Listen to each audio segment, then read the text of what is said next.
Olá! Julho de 2024 marcou as comemorações do centenário de nascimento do pernambucano Osman Lins, um dos escritores mais singulares da literatura brasileira do século XX.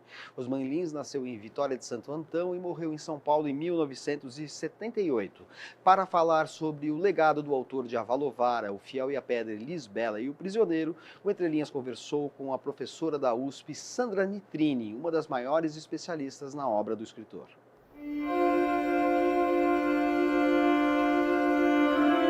Ele é considerado como um escritor singular na literatura brasileira.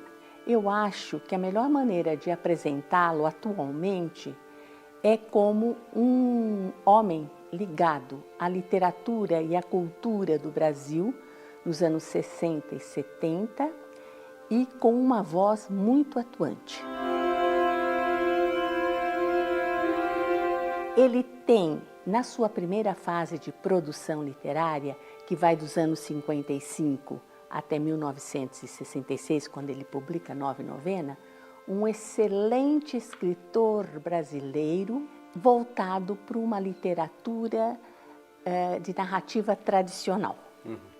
E a partir de Nove Novena é que ele constrói essa sua perspectiva de um autor singular na literatura brasileira, em que o sagrado se imiscui com o profano.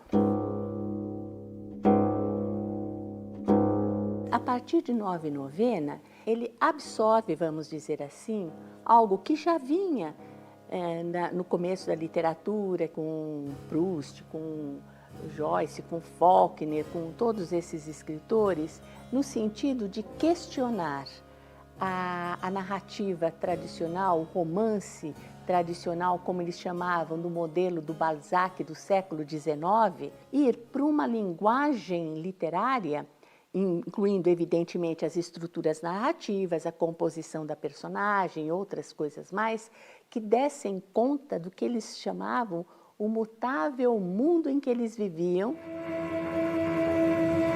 Nos anos 60, ele fez uma viagem, a primeira viagem dele para a Europa, e que foi uma viagem que abriu muito a visão dele, e ele mesmo diz em várias entrevistas que ele encontrou nessa viagem, no seu contato com as pinturas, com a cultura, com a literatura, com tudo que ele vivenciou lá, as saídas para algo que ele já sentia internamente e que não sabia como, enfim, como atuar, né?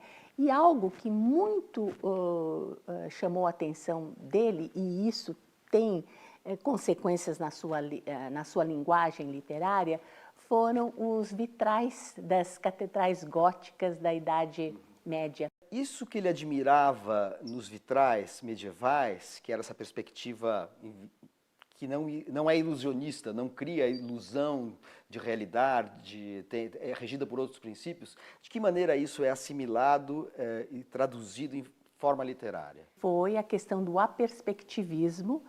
Ele lida com vários narradores. Por exemplo, no Retábulo de Santa Joana Carolina, o que é o retábulo? Já o título da narrativa já remete a uma obra que está ligada à Idade Média. Tem posteriormente também, mas que são as cenas das vidas dos santos, como se fosse história em quadrinhos, só que em pintura. Nós temos a junção de uma linguagem da pintura com uma linguagem teatral. Cada fragmento dessa narrativa é contada por um eu.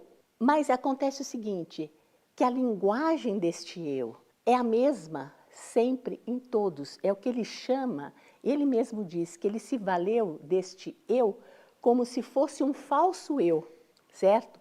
E é isso que diferencia a linguagem, a perspectívica do Osman Lins na configuração dessa narrativa em relação aos outros autores que usam narrativas entrecruzadas, mas que cada eu tem a sua, digamos assim, a sua personalidade literária em termos até de texto. Então, essa conjugação de um eu, que é um eu como se fosse ele que estivesse narrando com um presente contínuo e com a narrativa, assim, ela bem sintética, como nos vitrais, porque nos vitrais você tem, ele transfere isto, que é dos vitrais da Idade Média, para a sua linguagem literária.